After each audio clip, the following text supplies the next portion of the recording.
영혼군하여 제자 삼는 남선교회 선교대에 참여하신 목양의 성도 여러분을 주님의 이름으로 환영합니다. 다 같이 조용한 기도를 드리시며 2018년 남선교회 선교대 예배를 시작하겠습니다.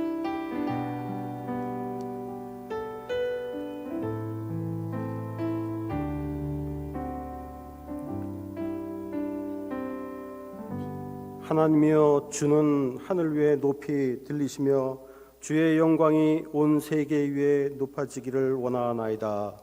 아멘. 할렐루야. 제가 목사님께서 저에게 이 남선교 선교대회라는 여기와 설교해달라고 말씀하시길래 제가 얼떨결에 그렇게 해야죠, 감사합니다, 영광입니다 그랬는데요, 곧바로 후회를 했습니다. 사실 목사가 가서 설교하지 말아야 될 교회들이 몇 군데가 있는데 이런 교회는 오지 말아야 됩니다. 왜냐하면 설교를 잘 못하시는 교회가 설교를 하면 좀 티가 나는데, 목사님 워낙 훌륭하신 목사님이시고 감리교에선 제가 가장 존경하는 목사님 중에 한 분이시고 또 말씀도 저희 교회 오셔서 말씀을 전하시는데 얼마나 힘있게 능력 있게 말씀을 전하셨는지 큰 은혜를 받았는데, 저 같은 찌끄레기가 와가지고 뭘 할 수 있겠나 생각되니까 갑자기 기가 확 죽고 어제부터 소화가 되지 않습니다. 그러나 하나님께서 이 시간 마른 장작개비 같은 종을 통해서도 역사하시던 것처럼 종을 통해서 역사하실 줄로 믿습니다. 오늘 남선교회 선교대회가 영혼을 구원하여 제자 삼는 남선교회가 되기 위해 꿈꾸면서 오늘 모였는데, 슬로건처럼 생명을 많이 살리시는 남선교회와 그리고 목양교회가 되기를 주님의 이름으로 축복합니다. 시골에서 농사를 짓다가 서울에 올라온 어떤 부부가 시장에 가서 참기름 한 병을 샀습니다. 그래서 먹어보니까 기가 막혀요. 야, 어떻게 이런 걸 먹고 사나? 뭐 이거 중국 싸구려 깨 갖다가 적당히 해가지고서 깨목도 여러 번 짜고 그래서 참기름을 냈으니 시골 분들이 볼 때는 이까짓 게 기름이 아니지요. 먹을 수 있는 것 같지가 않아서 이 부부가 국리 끝에 생각을 했습니다. 야, 이거 우리 여기다 참기름 좀 사면 떼도 뭘 같다. 그래가지고서 이 부부가 자기 동네에서 깨를 갖다가 참기름을 짜서 팔기 시작했습니다. 잘 팔렸겠습니까? 안 팔렸겠습니까? 안 팔렸어요. 사람들이 시장에 소문이 났습니다. 왜 이렇게 진짜 참기름을 파는데 왜 안 팔릴까? 소문이 났는데 뭐라고 소문이 나냐면은 그 집 좀 맛이 이상하대. 맛이 이상하대. 그렇죠. 매일 가짜 참기름 이런 거 먹다가 진짜 참기름 먹으려니까 맛이 형편없겠지요. 맛이 이상하다.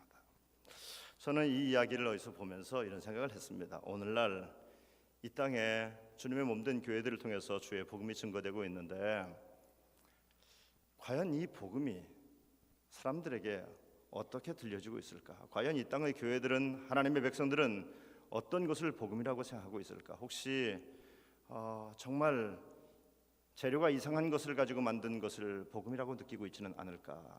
그래서 진짜 복음을 듣게 되었을 때, 야, 이거 맛이 좀 이상한 것 같아, 별것 아닌 것 같아 라고 하는 그런 반응을 얻고 있는 것은 아닌가라는 생각을 하게 되었습니다. 여러분, 복음이란 말을 영어로 말하면 good news라고 합니다. 유앙겔리온이라고 해요. 유앙겔리온, good news입니다. 여러분, 여러분들에게는 무엇이 좋은 뉴스입니까? 여러분, 어떤 소식을 들으면은 가슴이 막 터질 것 같아요?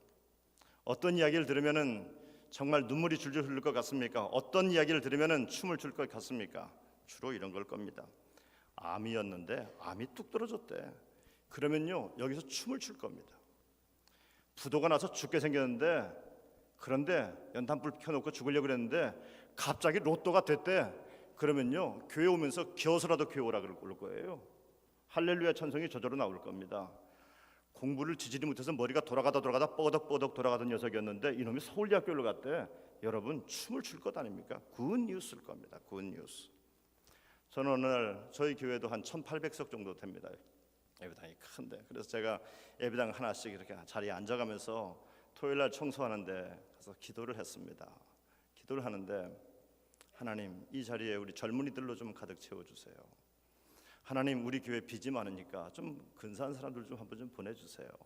하나님, 나는 의료 선교를 좀 하고 싶으니까 의사들도 좀 보내주세요. 뭐 이런 기도를 쭉 하면서 빈 의자 하나씩 만져가면서 청소하는 아줌마들 틈에서 지나간 적이 있었습니다. 근데 하나님이 저에게 음성을 주시는데, 그래서 뭘 어떡하겠다는 얘기냐. 그렇게 해서 이 교회가 가득 차면은 그러면 너는 행복할 줄 모르겠지. 이 교회가 이렇게 사람들이 차고 근사한 사람들이 많이 모이면은 아마도 서울 남녀에서는 너 참 목회 잘한다는 소리는 들을 거야. 백왕교회 빚도 다 갚고 부흥한다는 얘기도 들을 거야. 그래서 너는 참 좋겠지. 그런데 그런 교회를 나도 좋아할 것 같니? 라고 하는 성령의 음성을 제가 듣게 되었습니다. 뭐 제 마음의 느낌이지만 나는 그것을 성령의 음성으로 들었습니다. 예, 그렇구나. 내가 좋아하는 교회가 있고 주님이 좋아하는 교회도 있구나. 내가 좋아하는 교회와 주님이 좋아하는 교회가 같아야지만이 행복하고 좋은 교회인데 어쩌면 주님은 별로 안 좋아하는데 나 혼자만 좋아하는 교회가 될 수도 있겠구나 라는 생각을 하면서 깊은 묵상을 한 적이 있습니다. 여러분, 교회는 언제부턴가 돈 많이 버는 복음, 건강해지는 복음, 출세하는 복음, 교회는 언제부턴가 교회 사람들로 가득 차는 복음, 이것이 교회의 복음이 되어버리고 말았습니다. 저 같은 경우는 그랬죠. 저는 교회를 하다 보니까 100억이 넘는 빚이 있더라고요. 그러니 기가 막히더라고요. 이 빚을 갚을 재간이 없습니다. 교회는 감리교에서는 우리 교회가 부도난다는 말이 다 퍼졌습니다. 갚을 재간이 없는 거예요. 그러니까 저에게는 빚 갚는 게 복음이었어요. 빚을 어떻게 갚을 수 있을까가 복음이었어요. 그래서 교회 성장학이라든지 성공학이라든지 출세학이라든지 심리학이라든지 교육학이 강단의 메시지를 장악하고 있는 것이 오늘 이 시대의 현실입니다. 이런 복음을 듣고 성장한 교인들은 신천지 만나면 맥을 못 춥니다. 찍소리도 못합니다. 신천지 보면 무서워서 막 호환마마처럼 도망다닙니다. 진검승부를 해야 되는데 하나님의 백성들이 진검이 없어요. 진검이 없으니까 세상에 나가서 벌벌 떠는 거예요. 별 볼 일 없는 겁니다. 여러분, 요즘 그러죠. 교회가 흔들리고 있어. 역사 2000년 역사를 보십시오. 교회가 안 흔들린 적이 있었습니까? 교회는 언제나 흔들렸습니다. 악한 마귀는 우는 사자와 같이 역사하면서 교회를 흔들기 위해서, 가정을 흔들기 위해서 두루 삼킬 자를 찾고 있는 것이 이것이 영적인 세상입니다. 그런데 교회는 2000년 역사 동안 흔들렸어도 주의 복음이 안 흔들렸어요. 오늘 이 시대의 문제는 뭡니까? 내진 설계를 다해서 교회는 안 흔들려요. 그런데 복음이 흔들리고 있어요. 복음이 흔들리고 있어요. 이것이 오늘 이 시대의 교회의 위기입니다. 여기는 주차장이 넓으니까 좋은데 주차장이 좁은 교회 목사님들은 만나면 그럽니다. 우리 교회는 주차장이 좁아서 부흥이 안 된다고 말합니다. 어떤 분은 여기는 건물이 좋은데 어떤 분은 저희 교회도 건물이 좋거든요. 어떤 분은 그럽니다. 우리 교회는 건물이 지하실이기 때문에 안 된다고 얘기합니다. 우리 교회는 돈이 없어서 프로그램이 없기 때문에 안 된다고 말합니다. 건물 복음, 주차장 복음, 프로그램 복음이 돼버리고 말았어요. 내가 이 교회를 설립할 때 어떤 공이 있는 줄 아십니까? 내가 복음이 돼버리고 말았습니다. 가짜 짝퉁 복음들이 오늘 교회를, 강단을, 교인들의 삶을, 교인들의 영성을 좌지우지하고 있는 것이 오늘 한국교회의 위기입니다. 여러분, 교회요, 사람 좀 덜 모일 때도 있지요. 구름대같이 밤낮 모였습니까? 여러분, 기독교의 능력이 사람의 쪽수로 결정난 적이 있었습니까? 이렇게 표현해서 좀 속된 표현입니다만, 언제 사람의 숫자 가지고 기독교의 능력이 나타난 적이 있냐고요? 초대교회가 사람 숫자 때문에 이겼습니까? 아니에요. 언제 기독교회가 예산 때문에 교회가 세상에서 승부해서 이겼습니까? 아니에요. 그런데 우리는 오늘 이 시대는 돈으로, 사람의 숫자로 교회가 세상에서 승부를 걸려고 합니다. 그러니까 백날 나가면 백전백패를 하고 돌아오는 겁니다. 백전백패하고 돌아오는 겁니다. 예수님이 어느 날 나사렛에서 오셔서 말씀하셨어요. 구약의 예언들이 나를 통해 성취되었다고 얘기했습니다. 그래요. 이스라엘 민족들이 얼마나 메시아를 그리워했습니까? 예수님 오시면 우리 인생의 문제는 해결된다. 우리 이스라엘의 이 고통의 문제 완벽히 해결될 수 있다라고 그들은 믿었습니다. 그래서 메시아가 오기만 하면은 세상이 열린다고, 예수님이 메시아가 오기만 하면은 이런 압박과 서름으로부터 우리는 해방된다고 그렇게 생각을 했습니다. 그분만 오시면 그분의 보호를 받게 될 것이다. 그래서 메시아가 오셨습니다.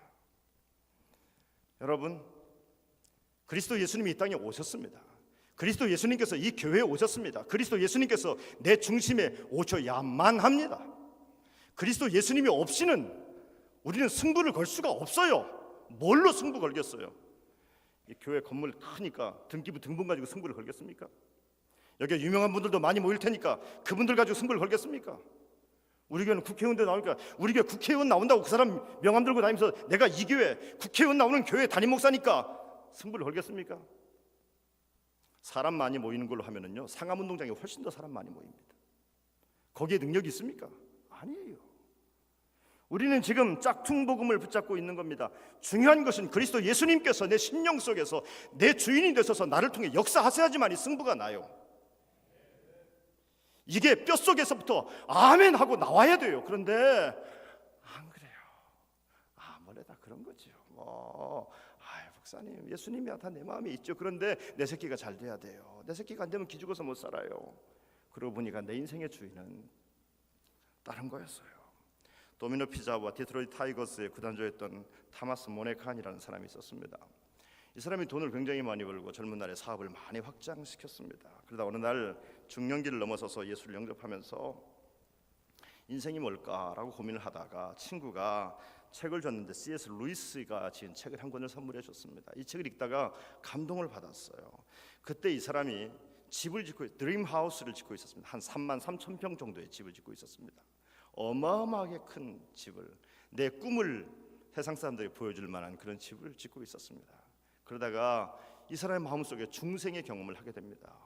그리고서는 설계를 고치고 건축을 중단하고 설계를 고칩니다. 그리고는 이 집을 다른 걸로 만들어요. 이 사람의 고민이 뭡니까? 그래, 내가 여기서 이렇게 돈 많이 벌어서 잘난 척하고 행복하게 잘 한번 살아보자. 이 사람에게 질문하는 성령의 질문, So what? 그래서 뭘 어쩌라고?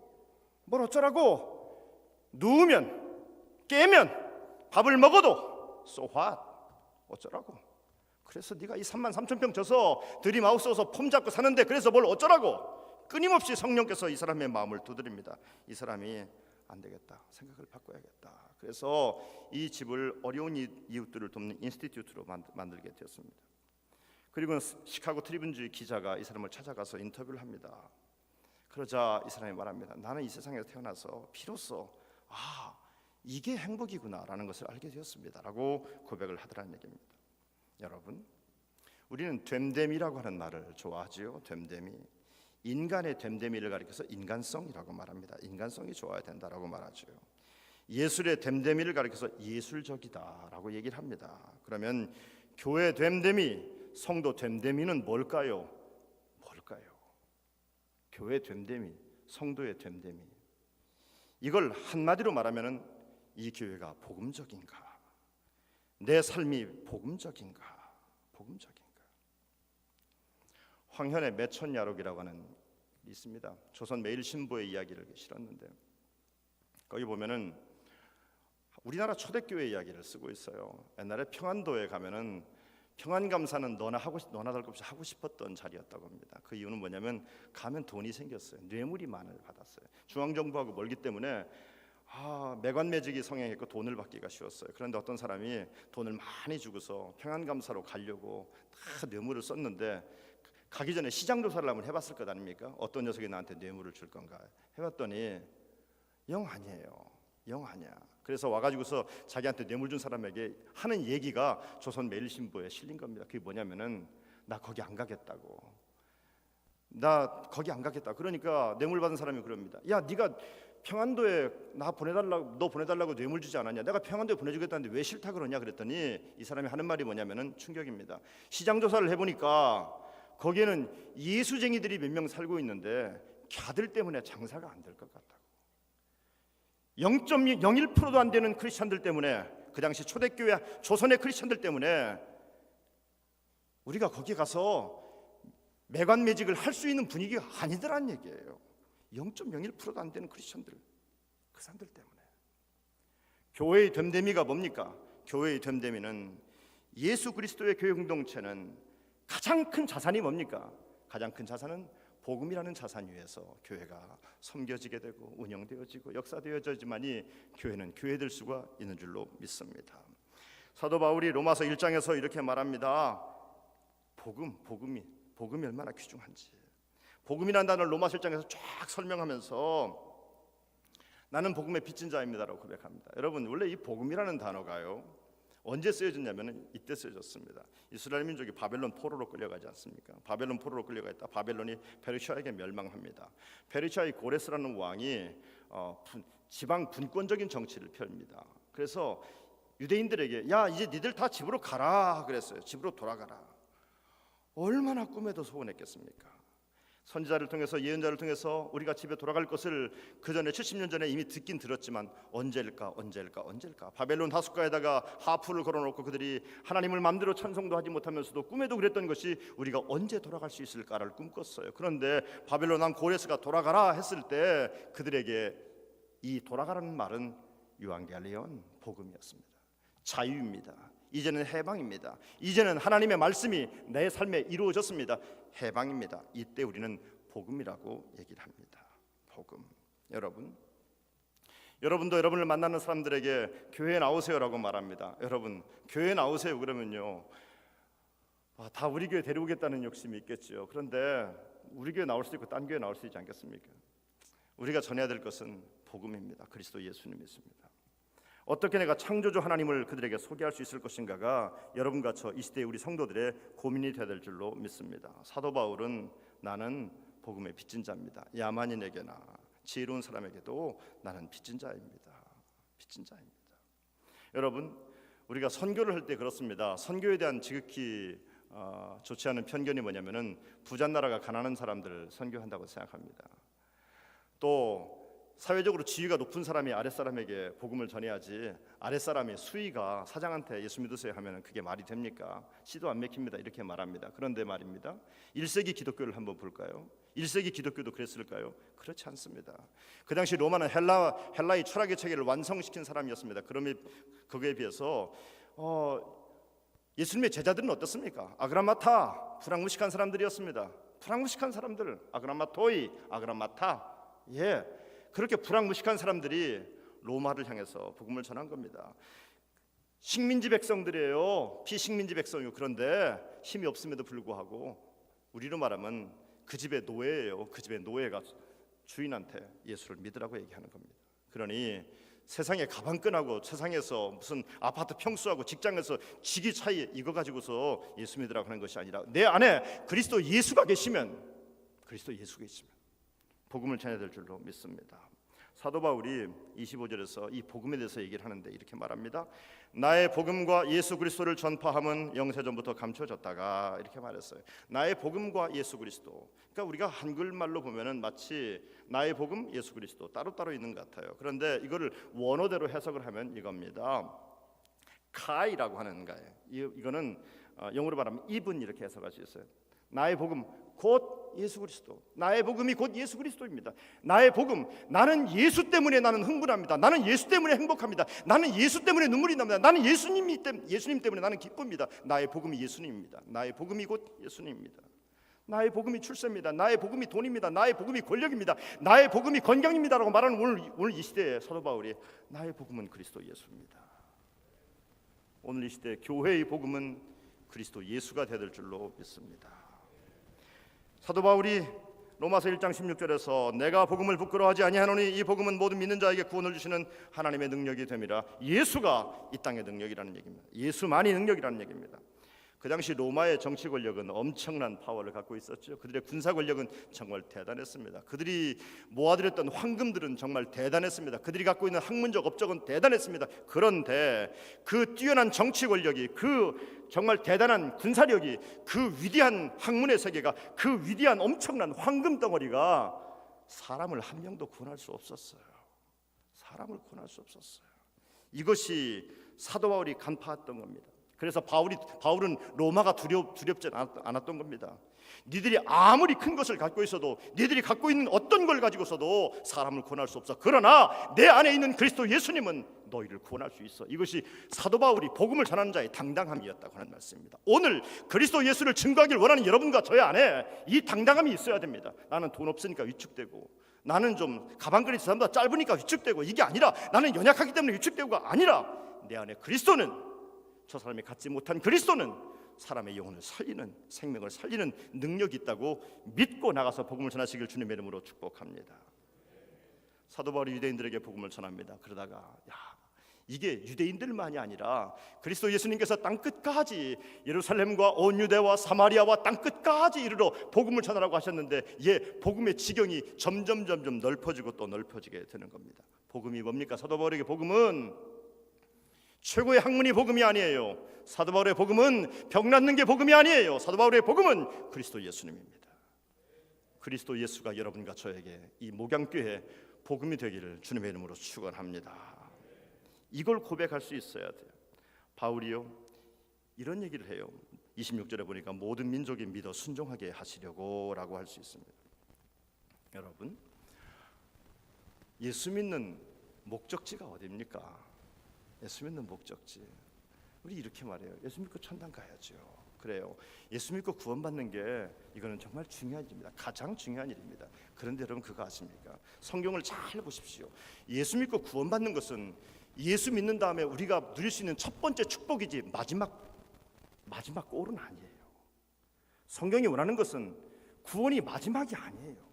마지막이 목표가 아니에요. 주님께서 십자가에 죽으신 것은 우리를 구원시키고 나서 그 다음에 우리를 통해서 뭔가를 하기를 원하시는 것이 있었어요. 그게 뭐냐면 오늘 말씀 보니까 모든 민족이 믿어 순종하게 하시려고. 만약에 절 보고 성경을 쓰라 그랬으면 이렇게 썼을 거예요. 모든 민족이 믿어서 구원받게 하려고 나는 이렇게 썼을 텐데 바울은 그렇게 쓰지 않고 모든 민족이 믿어서 순종하게 하시려고. 구원에서 끝나지 않고 구원을 뛰어넘어 매일매일의 삶 가운데 예수님께서 내 인생의 주인이 되셔서 나를 이끌어 가실 때 나는 그때 순종하면 어떻게 따라갈 수 있을 것인가. 오늘 예수 믿고 구원받고 주여 앞에 나와 예배하는 여러분의 인생의 주인이 누굽니까? 오늘 우리가 나는 복음적인 인생을 살겠다고 말한다면 우리는 이 고백을 반드시 해야 됩니다. 교회에 나오는 것이 복음적인 것이 아니고 내가 구원받은 백성이 됐다는 것이 복음적인 것이 아니라 나는 과연 내 인생의 주인을 누구로 삼고 있는가. 오늘도 나를 구원하신 그리스도 예수님, 나를 위해서 십자가에 지신 그리스도 예수님, 나에게 사망의 권세를 이기기 위해서 부활하신 그리스도 예수님께서 내 인생의 주인이 되고 계신가? 여러분 스스로에게 한번 물어보시기를 바랍니다. 복음의 궁극적인 목적은 예수 믿고 구원받고 끝나는 것이 아니라 구원받은 하나님의 사람이 모든 민족이 믿어 순종하게 되는 것이 구원의 최종 목적인 것을 믿으시기를 바랍니다. 내 인생의 주인 되신 주님께서 오늘도 여러분과 저에게 순종을 요구하고 있는 겁니다. 네 스타일 말고 내 스타일로 좀 해주겠니? 네가 기뻐하는 거 말고 내가 좋아하는 걸 좀 해줄 수 없겠니? 여러분 오늘 우리 심령 속에 교회를 잘 섬기는 여러분, 특별히 남선교 정도 됐으면 교회에서 여기 보니까 다 교회에서 기침개나 하시는 분들만 다 앉아있네요. 보니까 그렇죠? 내가 딱 보니까 명찰들 달고 계신 분들이 아무나 안 달아주거든요. 기침개나 하시는 분들이에요. 그런데 기침개나 하는 목사, 기침개나 하는 여러분, 오늘도 성령께서 우리 마음속에 네 스타일 말고 네가 좋아하는 거 말고 내가 좋아하는 거 해줄래? 저희 교회는 빚이 많았습니다. 100억이 넘는 빚을 갚기는 너무 힘들어서 교회 카페를 교회 사회관 1층을 다 자동차 회사에다 넘겨주려고 그랬습니다. 그렇지 않으면 목회를 할 수가 없었어요. 남아있는 교인들, 목사님 은퇴하시고 남아있는 교인들이 핵심 교인들이 또 다 나갔어요. 그래서 도무지 목회를 할래야 할 재간이 없어요. 저는 무이자 할부도 안 하는 사람입니다. 빚이 없는 인생이에요. 한 번도 빚 없었어요. 그런데 와서 보니까 빚이 이렇게 많을 줄 누가 알았겠습니까? 저는 쏘갔습니다. 솔직히 말하면 이 교회 장로님들이 저를 탁 만나서 저 서교 호텔에서 만나자고 해서 만났거든요. 만났는데 이 장로님들이 저보고 그러더라고요. 빚이 한 70억 좀 더 될 겁니다. 그러더라고요. 한국말 진짜 무서워요. 제가 2m 조금 키가 안 됩니다. 이게 틀린 말이나요? 맞는 말이나요? 맞는 말이에요. 제가 170인데 30cm 부족한 건데 그까짓 거 무슨 코끼리 비스킷 아닙니까? 2m 조금 안 됩니다 하는 말과 제가 170입니다 하는 말은 사실은 같은 말입니다. 그걸 알았어요. 한 70억 좀 더 됩니다 하는 말을 듣고서요, 그 정도 마음에 해볼만 하겠더라고요. 그래서 그렇게 가겠다고 했는데 와 보니까는 이야 정말 믿을 놈 하나도 없더라고요. 믿을 수가 없더라고요. 새빨간 거짓말들이었어요. 이럴 줄은 몰랐어요. 다 이제는 정리되었으니까 아무 걱정하지 말고 빨리 오라 그래서 막 정신없이 갔는데 가보니까 무슨 정리는 무슨 정리, 아무 정리도 안 돼 있더라고요. 그러니까 정말 한국말은 끝까지 들어봐야겠더라고요. 갚을 재간이 없었어요. 정말 힘들었어요. 그래서 저는 교인들과 목회를 하는데 교인들이 막 새가족들이 막 드립다 오는데 어떨 때는 막 얼굴도 처음 본 사람이 한 100명 넘게 와 있는 거예요. 이제는 뭐 이까짓 문제가 안 되겠더라고요. 그래서 이제 그런데 갑자기 원금 상환 날짜가 돌아오니까 여러분 이번 주에 다음 주에 원금 상환을 하니까 헌금할 사람들은 잽싸게 좀 하십시오 그랬더니 말이에요. 한 100명이 안 와요. 그 다음 주일날은 싹 사라져버리고 말았어요. 이야 무섭대요. 제 마음속에 얼마나 고통이 심한지 잠을 자지를 못했어요. 잠을 못 잤어요. 잠 누워있으면 식은땀이 쭉 나고요. 제가 우리 장로들 그랬어요. 나 어디 가서 좀 한 10시간만 자봤으면 좋겠어요. 하루에 1시간 2시간 자는 게 매일의 삶이었어요. 너무 고통스럽고 죽겠어요.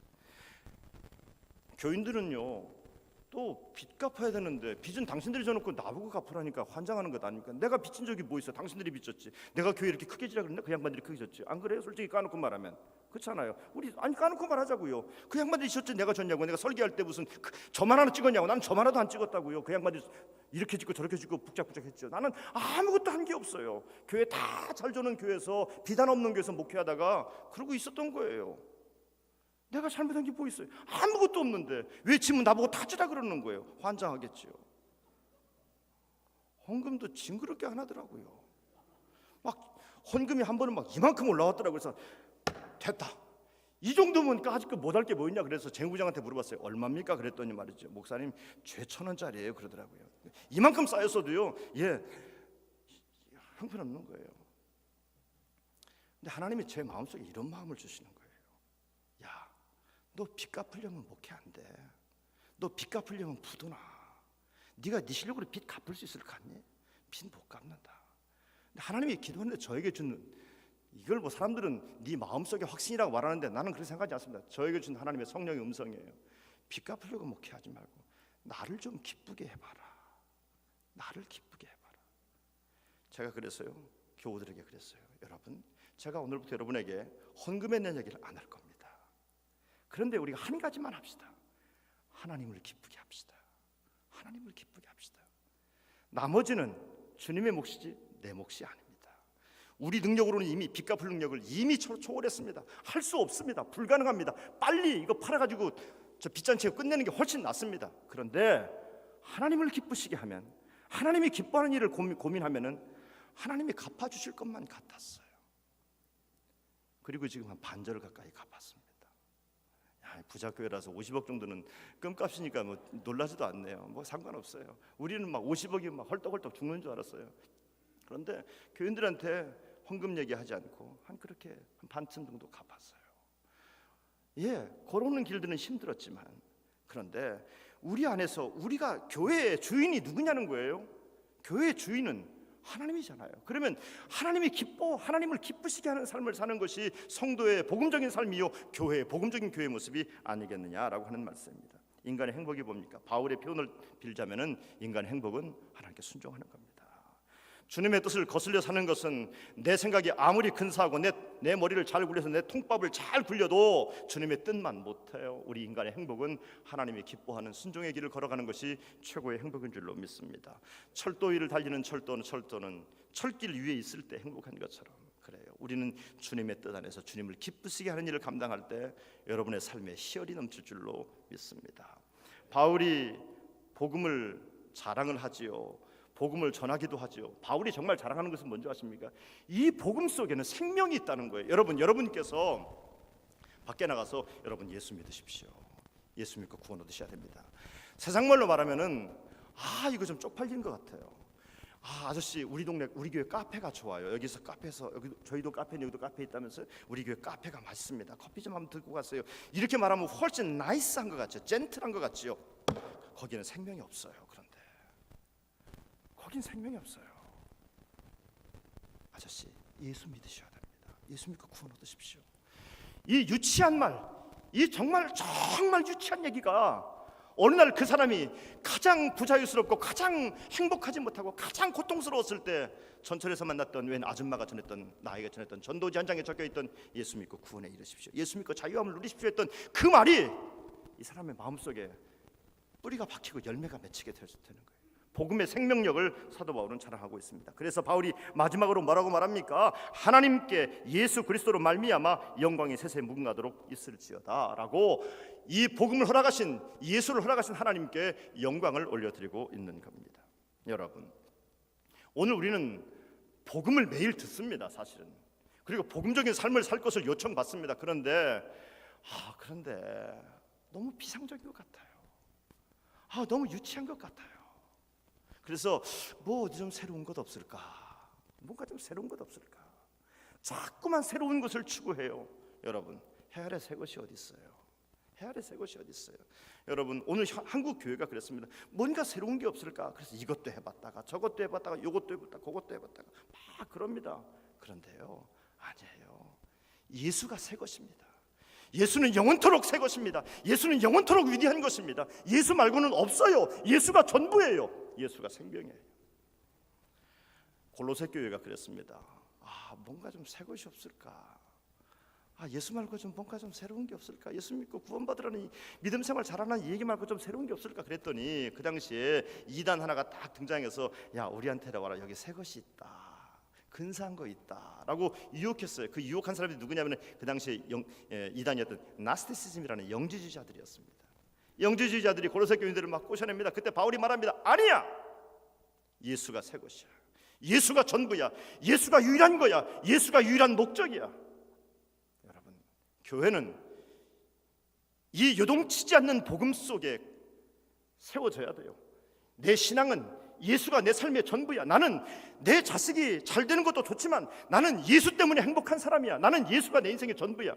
여러분, 성도에게 이 당당함을 잃어버리면 우리는요, 집사가 못되고 잡사되고요, 목사가 못되고 먹사되고요, 권사가 못되고 건사되는 거예요. 예수가 생명입니다. 아멘. 예수가 능력입니다. 예수밖에는 없습니다. 예수가 전부입니다. 그리스도가 복음입니다. 이것을 뼛속에서부터 믿게 되길 주님의 이름으로 축복합니다. 사도 바울이 사실 이 철학 저 철학 사도 바울이 섭렵하지 않은 사람 다 섭렵해봤습니다. 이 사조 저 사조 다 섭렵했던 사람입니다. 그런데 사도 바울이 아무리 섭렵해봐도 가마리엘 문에서 공부해보고 권력을 가져보기도 하고 로마 시민권자의 명예도 얻기도 해도 별거 다 해봤어요. 그런데 아무리 가져도 내 인생이 흔들리는 거예요. 내 인생이 흔들리는 거예요. 그런데 어느 날 담에색에서 예수를 만나는데 그분을 만나고 내 인생이 흔들리지 않는 겁니다. 야, 이게 뭔가? 내가 그렇게 배웠어도 그렇게 얻었어도 모든 사람이 부러워할 만한 자가 되었어도 나는 흔들렸는데 나는 왜 지금 흔들리지 않는가? 그리고 바울의 고백이 뭔지 아십니까? 나는 이 모든 것들을 스키발라 다 배설물로 똥오줌처럼 나는 다 용도 폐기 처분시켜버리겠다고, 다시는 사용하지 않겠다고 다 버리고 나는 그리스도 예수의 십자가만을 자랑하노라 라고 얘기하고 다녔습니다. 여러분, 나중에 돌아가시면 천국에서 바울에게 한번 물어보십시오. 바울 선생님, 당신의 야망이 뭡니까? 그러면 바울은 분명히 말할 것입니다. 나에게는 오직 한 가지 야망만이 있었다. 그 야망은 그리스도 예수를 전하는 것이었다. 오늘 이 교회의 야망이 뭡니까? 여러분에게 야망이 뭡니까? 오늘 이 시대의 하나님의 백성들의 야망이 뭡니까? 교회 사람들, 근사한 사람들 많아지고 교회 예산 많아지는 게 교회의 야망입니까? 여러분, 선교회 사람들, 근사한 사람들이 많이 오는 게 야망입니까? 아니에요. 이것도 참 좋은 일이지만 더 큰 야망을 가져야 됩니다. 복음이 땅끝까지 전해지는 것, 이것이 이 선교회, 이 교회의 야망이 되길 주님의 이름으로 축복합니다. 이게 바울의 야망이었습니다. 바울의 환상이었습니다. 이 복음이 바울의 삶을 바꿨고 이 복음이 바울의 길을 바꿨어요. 바울의 인생의 가치관을 완전 송두리째 바꿔놔버리고 말았어요. 이 복음만이 내 삶의 초점입니다라고 고백하고 있는 겁니다. 저는 하나님께 기도합니다. 제가 섬기는 백왕교회, 복음 말고는 다른 것을 욕심하지 않는 교회가 되기를 하나님 허락해달라고 기도하고 있습니다. 저는 이 땅의 교회들이 복음 말고 우리가 너무나 다른 것에 욕심을 많이 두고 있어요. 사도 바울이 스키발라, 배설물이라고 얘기했던 것들을 우리는 사도 바울 뒤에서 하나님 말씀 들으면서 주섬주섬 넝마에 주워가지고서 옆구리에 끼고 읽지는 않습니까? 오늘 한국교회 모습이 그거 아닙니까? 우리들도 바울처럼, 바울이 피 묻은 복음처럼 그리스도 예수 외에는 나는 다 쓰레기입니다, 다 배설물입니다, 이렇게 말하면요, 교회는 회상에서 승부가 납니다. 근데 교회가 승부가 나지 않는 이유는 바울이 버린 것을 우리가 주워 담고 있기 때문에 승부가 나지 않는 거예요. 그래서 회상 사람들이 교회 보고 말하죠. 니들 우리 보고 변하라고 하지 말고 니들이 변해라, 니들이나 잘하세요. 요즘은 회상이 우리 보고 그렇게 말하고 있습니다. 저는 우리 교회를 만드는 주인공들이 복음에 미쳐버린 사람들이 됐으면 좋겠어요. 복음 외에는 다른 것으로는 흥분하지 않는 민족들, 않는 사람들, 이게 교회였어요. 이게 교회였습니다.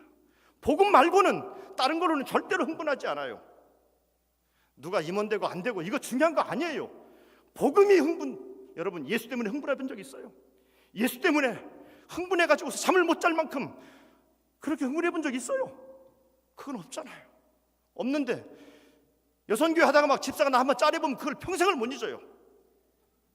예수 안 믿는 사람들은 소주잔 한 잔으로 해결할 수 있는 문제를 가지고 우리는 막 3대 4대째 원수 갖고 있지 않습니까? 예수 때문에 흥분하는 교회, 복음이 전부인 교회, 복음으로 회상에 나가서 승부를 걸려는 교회. 도무지 예수 가지고 승부가 안 날 것 같잖아. 이 AI가 판치는 이 4차 산업혁명 시대에 예수 가지고 승부가 안 난다고 말합니다. 그런데 안 날 것 같은데 나요. 이게 승부예요. 사랑하는 남선교회 성도 여러분, 그리고 여기 함께한 목양교회 성도 여러분, 밤낮 백안교회 그러니까 어디 불러주는 데가 없어서 백안교회밖에 없어서 그래요.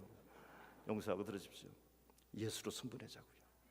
그래서 우리가 다 천국에 갔을 때 주님께서 우리를 끌어안고 고맙다, 정말 고맙다, 정말 나를 위해서 애써줘서 정말 고맙다, 이 소리 한번 들어야 될 것 아닙니까?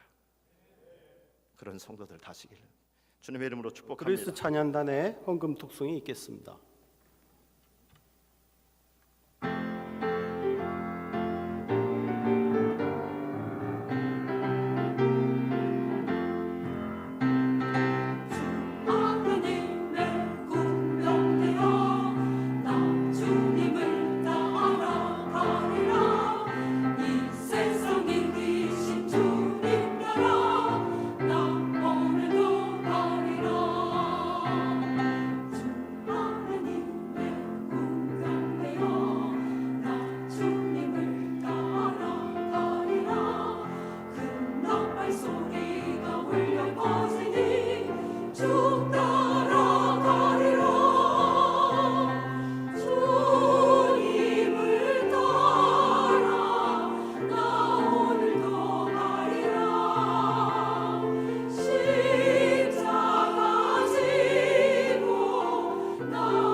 이제는 우리 주 예수 그리스도의 놀라우신 구속의 은총과 우리 하나님 아버지의 크고 영원하신 사랑하심과 성령 하나님의 교통하심과 축복하심과 인도하심이 머리 숙인 모든 주님의 자녀들과 저들의 삶 속에 언제까지나 함께 계시옵기를 간절히 축원하옵나이다. 아멘.